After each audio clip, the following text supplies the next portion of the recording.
Esta es la predicación correspondiente al domingo 23 de abril de 2023 de la Iglesia Cristiana Cristo Viene de Algeciras.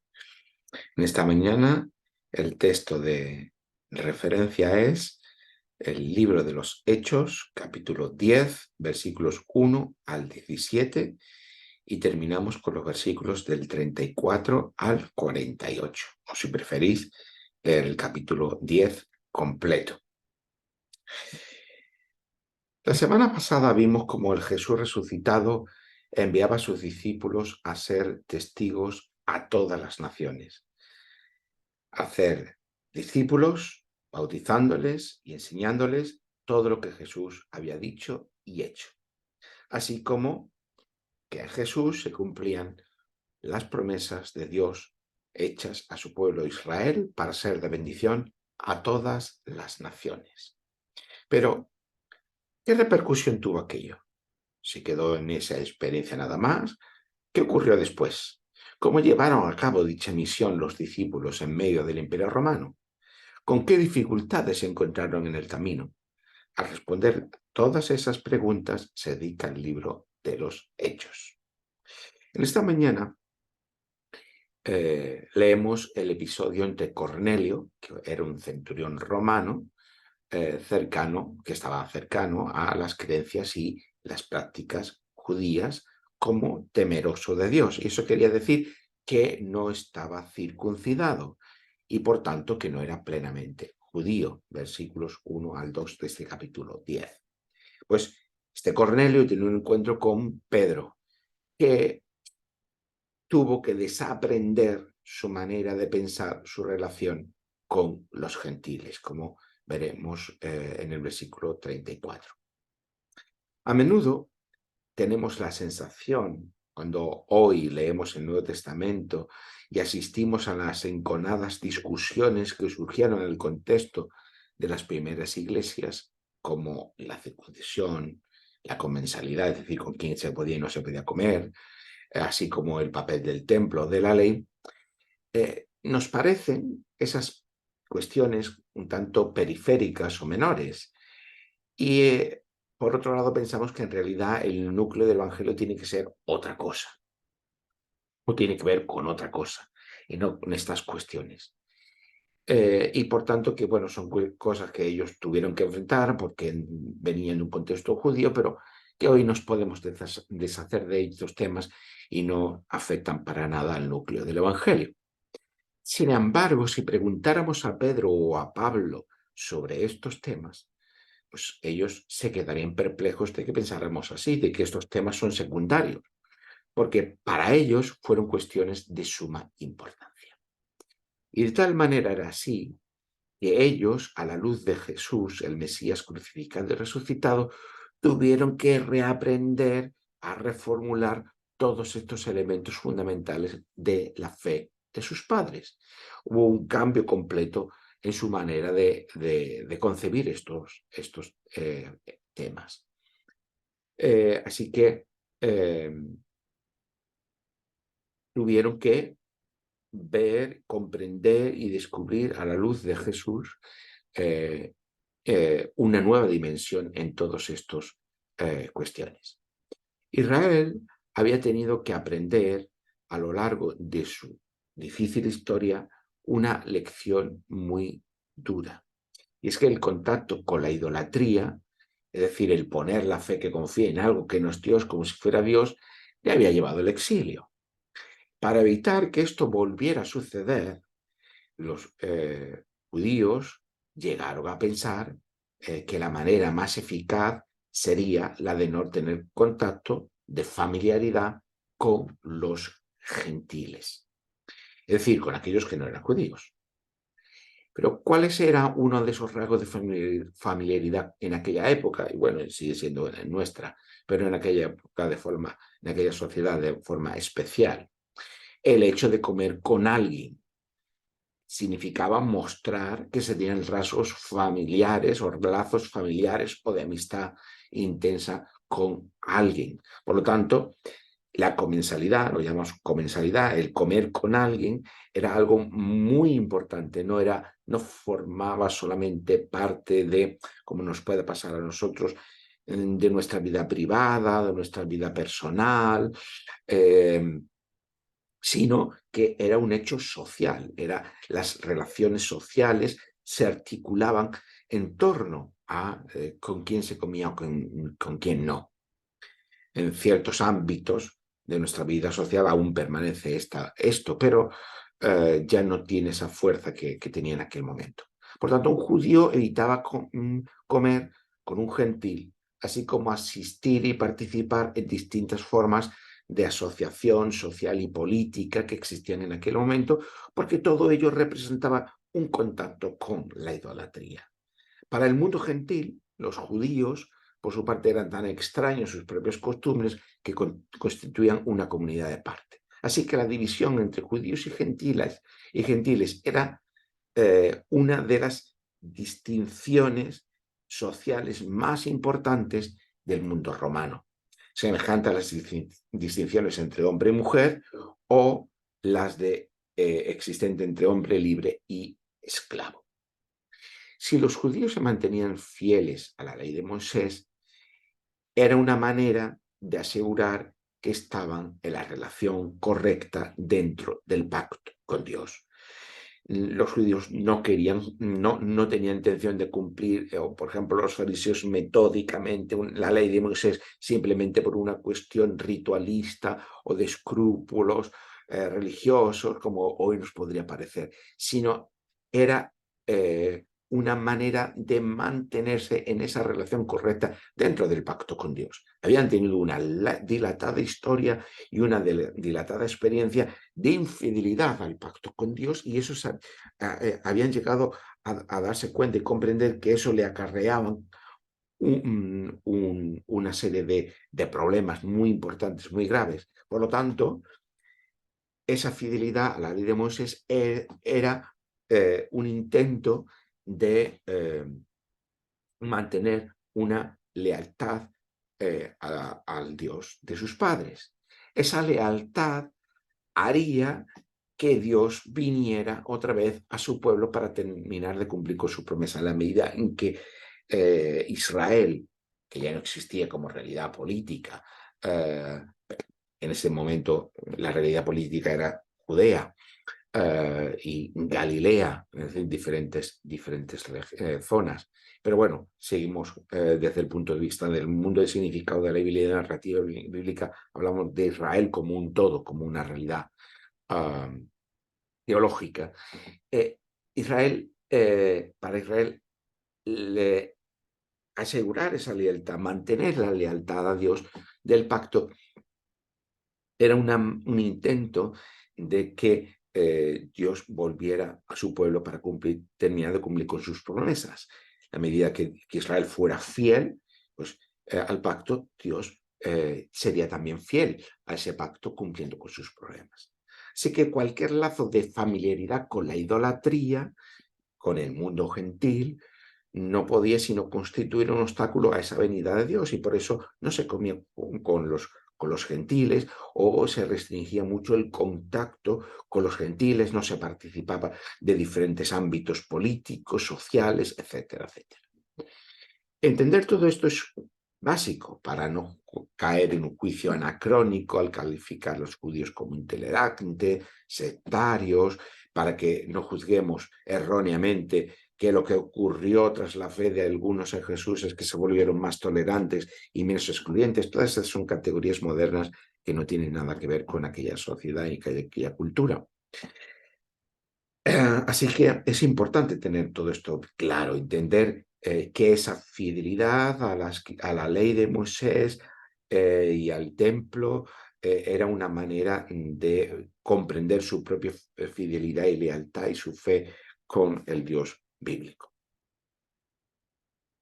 En no pocas ocasiones en nuestra vida cristiana tenemos una visión distorsionada, sobre todo cuando leemos superficialmente el Nuevo Testamento como el resto de la Biblia, cuando pensamos que porque Dios, leemos en el texto bíblico que interviene y obra, las cosas se vuelven automáticamente fáciles e inmediatas. Pero esto es una visión distorsionada, como digo, de la vida cristiana. Creemos que Dios obra, que Dios interviene, que Dios está presente, pero eso no nos exime de un proceso de maduración, de un proceso de aprendizaje, de un proceso de cambio, de un proceso de crecimiento que es inherente a la vida cristiana. Pedro y Pablo también tuvieron esos caminos de madurez, de crecimiento, de aprendizaje. De hecho, Pedro, que había experimentado la transfiguración de Jesús, que había visto, experimentado al Jesús resucitado, tuvo un largo camino en su propio proceso de discipulado, primero con Jesús y después de seguimiento de ese Jesús, de ese Mesías crucificado y resucitado.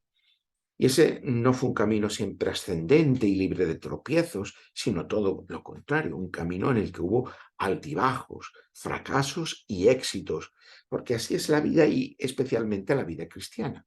Así que debemos desechar los triunfalismos, comprender que la vida cristiana siempre es un camino ascendente, ¿no? Es un proceso, es mejor verlo como un proceso.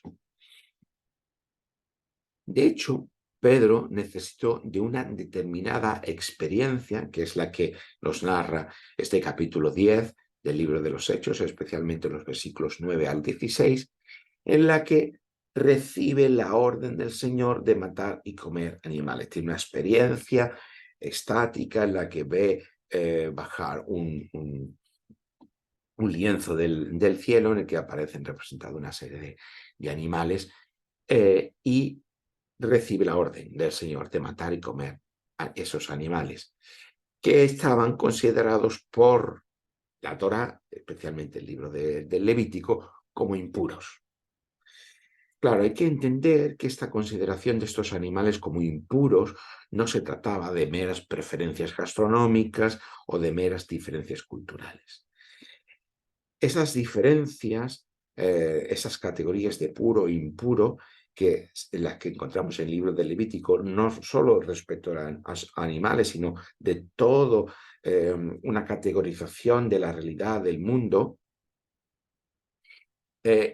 como digo, no son meras preferencias gastronómicas o diferencias culturales, sino que en ellos se perfilaba toda una cosmovisión, toda una forma de ver el mundo, toda una cultura sobre la base de estas distinciones entre lo puro y lo impuro.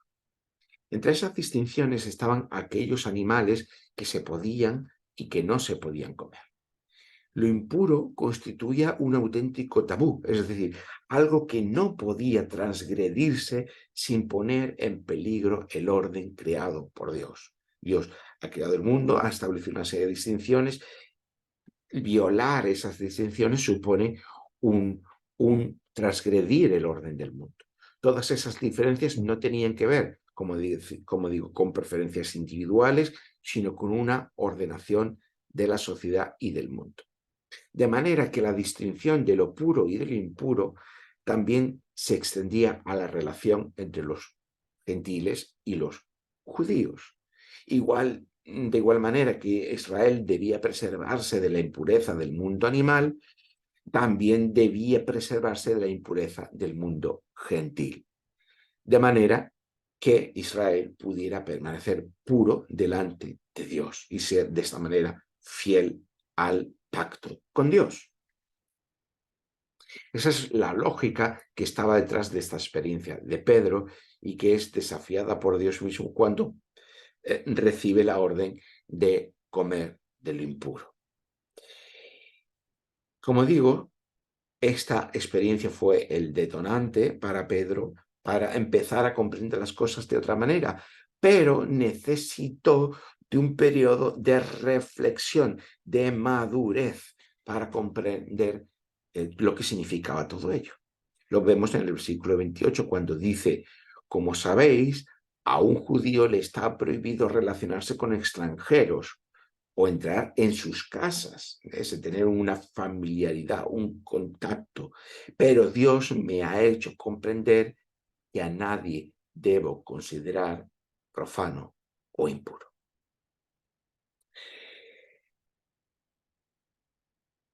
Como decimos, el camino de la madurez de la vida cristiana no es algo automático y autoevidente, sino que requiere de reflexión, de aprendizaje y además una reflexión y aprendizaje en compañía de otros.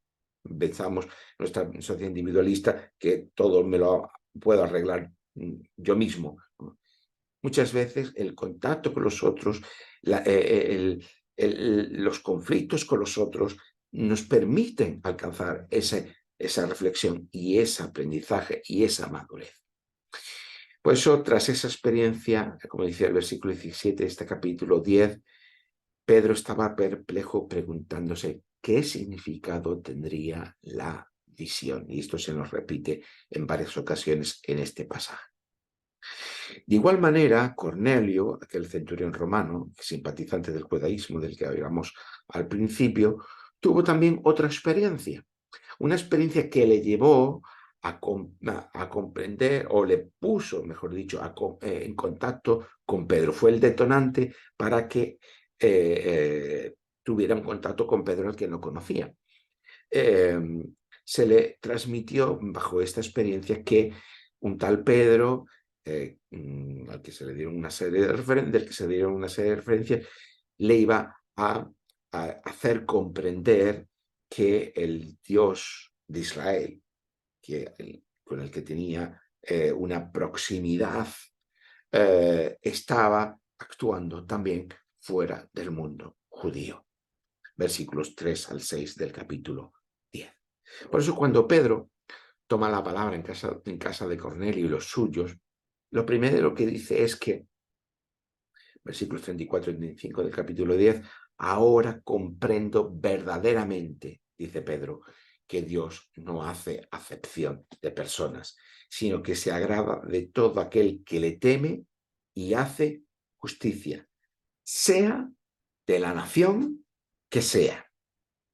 Esto para Pedro fue un camino largo de comprensión, de reflexión, de aprendizaje, estimulado por las experiencias que tuvo de parte del Señor.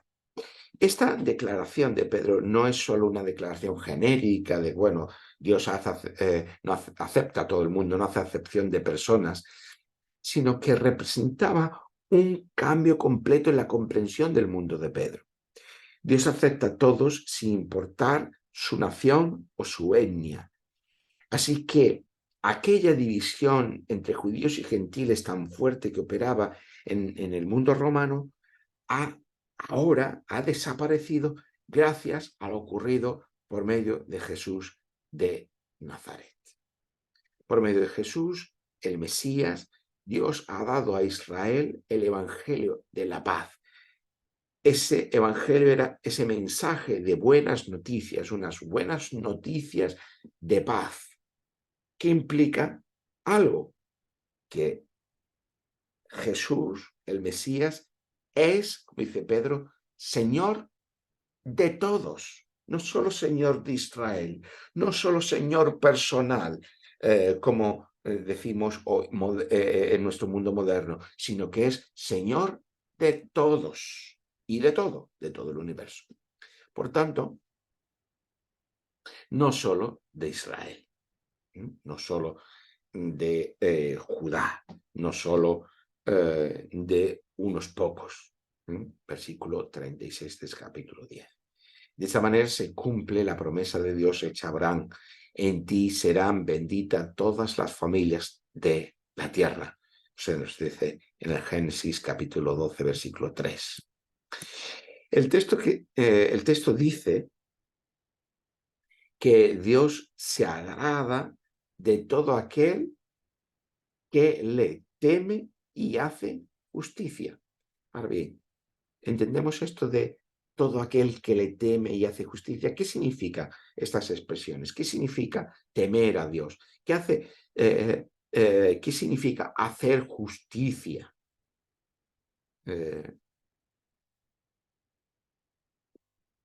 en nuestra relación con Dios. ¿Qué significa esto?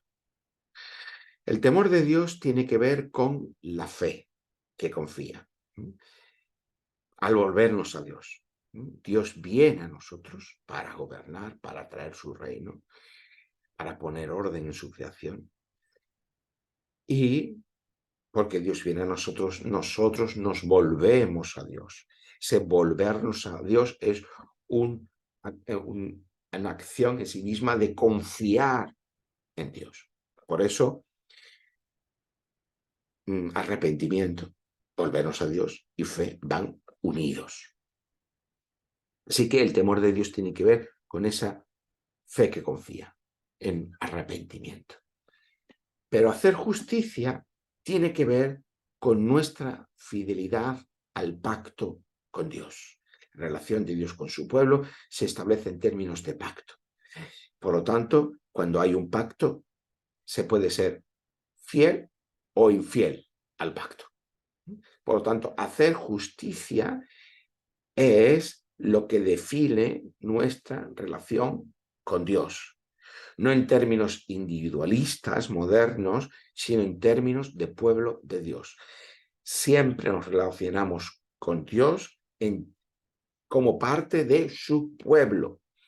Por eso, hacer justicia es ser fieles al pacto con Dios. Este concepto de hacer justicia tiene que ver con ser fieles al pacto con Dios.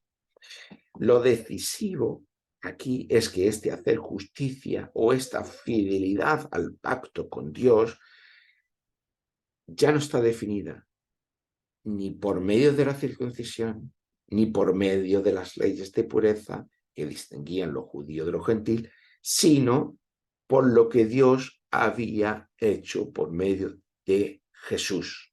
Así que esta fidelidad pasa, como ya hemos dicho, por la fe que confía en Jesús, en lo hecho por Dios en Jesús.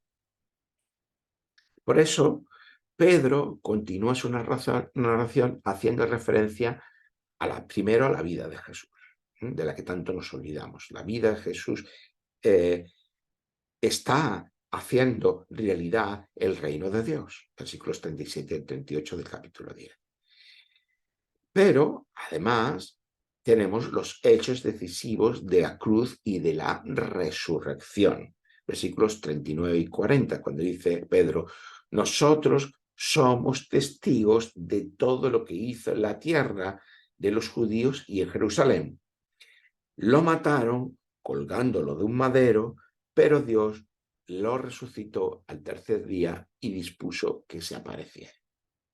Como vimos la semana pasada, el Jesús resucitado les encomienda a Pedro y al resto de discípulos ser testigos de que Dios le ha puesto como rey para gobernar y juzgar el mundo. Versículo 42. Asimismo, en consonancia con el testimonio de los profetas, todo el que crea en él, Jesús, alcanzará por medio de él el perdón de pecados. Versículo 43. A partir de ahora, la fe que confía en Jesús es lo decisivo para ser fieles al pacto con Dios. Y esta fe que confía es la que nos previene de la idolatría, no la separación entre judíos y gentiles por medio de la circuncisión o de no comer juntos, sino esta unión con Jesús por medio de la fe. Todos, unidos a Jesús por medio de la fe, formamos parte del único pueblo de Dios. El poder del pecado ha sido derrotado en la cruz, por tanto nuestros pecados son perdonados, es decir, no son tenidos en cuenta. Solo por la fe, por gracia, por misericordia de Dios, sin condiciones ni méritos previos, recibimos la salvación y el perdón de nuestros pecados. Tras esta fe que confía, la presencia de Dios por medio de su Espíritu se hace una realidad en nosotros.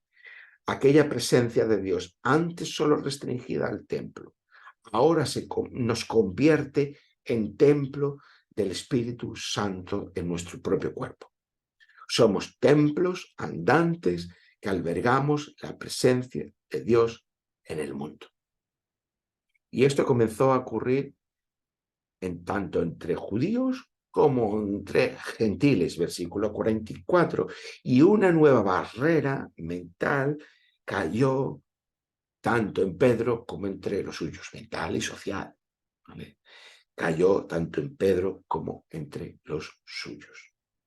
Lo que nos dice el versículo 45, los defensores de la circuncisión que habían llegado con Pedro se quedaron asombrados de que el don del Espíritu Santo se hubiera derramado también sobre los gentiles. Dios estaba actuando, Dios estaba cumpliendo sus promesas, no solo entre los judíos, también entre los no judíos, por medio de Jesús, por medio de la fe que confía en Jesús. Por último, fueron bautizados, que es lo que leemos en el versículo 47 y 48. ¿Acaso puede alguien negar, dice Pedro, el agua para que sean bautizados estos que han recibido el Espíritu Santo de igual manera que nosotros? Y mandó que fueran bautizados en el nombre de Jesucristo, de Jesús el Mesías, que es lo que Jesús les había mandado que hicieran. ¿Qué parte de nuestras convicciones, por no hablar de nuestros prejuicios, está siendo desafiado hoy por nuestro contacto con el Evangelio narrado en la Escritura? ¿En qué aspecto Dios me está mostrando que debo madurar y debo cambiar a la luz del testimonio sobre el Jesús resucitado? Como Cornelio y Pedro, Dios está actuando en nuestras vidas hoy, por medio de experiencias, por medio de personas, por supuesto por medio de la narración que encontramos en la Escritura, por medio de la Iglesia. Dios obra de diferentes formas y maneras para hacernos comprender quizás algo vital que aún no hemos comprendido, para hacernos vivir algo que aún no hemos llegado todavía a vivir, de esa realidad liberadora de que Dios en el Mesías se ha acercado a todos para el perdón de pecados y para la participación de su reino. Dios sigue actuando en nuestras vidas, como lo hizo con Pedro, como lo hizo con Cornelio, pero ellos tuvieron que transitar, tuvieron que comprender, tuvieron que reflexionar, tuvieron que desafiar sus propias precomprensiones de su mundo, de su cultura, de su sociedad, de lo que habían pensado que era lo dado por sentado, lo que era lo que Dios quería. Tuvieron que desafiar todo eso, tuvieron que transitar, tuvieron que caminar por caminos inexplorados hasta ese momento. Dios está presente en nuestras vidas, pero no dudemos que va a desafiarnos, que va a hacernos cambiar, que nos va a estimular con determinadas experiencias, determinadas dificultades incluso en nuestra vida, determinadas a veces experiencias duras como tuvo Israel a lo largo de su historia. Experiencias duras a veces para poder comprender, para poder madurar, para poder crecer. A eso estamos llamados. Y si aún no nos hemos rendido a Dios, no nos hemos vuelto a Dios, sepamos que Dios viene a nosotros, que Dios viene a nuestra vida, que Dios viene a nuestro mundo, a nuestra realidad, para poner cada cosa en su sitio, para hacer justicia, para que cada cosa recupere su lugar, su sentido y su propósito. Por tanto, es momento de volvernos a Dios. de poner nuestra confianza, quitar nuestra confianza de allí donde la tengamos puesta en nosotros mismos, en una ideología, en unas instituciones, en cualquier otra cosa. Quitar de ahí nuestra confianza para ponerla en Dios. Por tanto, Dios venga a nuestra vida por medio de la obra del Espíritu Santo en nosotros. Y de aquella obra del Jesús crucificado y resucitado, que hoy está gobernando el mundo allí, en la trastienda del mundo, pero que un día se va a hacer presente, se va a hacer una realidad visible y palpable, de forma y manera que todos los poderes del mundo serán puestos bajo el estrado de sus pies, y el postrer enemigo que será derrotado será la muerte, dando por tanto la consumación al reinado de Dios e iniciándose la nueva creación. Por eso hoy es momento de volvernos a Dios y de poner nuestra confianza en Jesús, Mesías, crucificado y resucitado. Que así sea. Amén.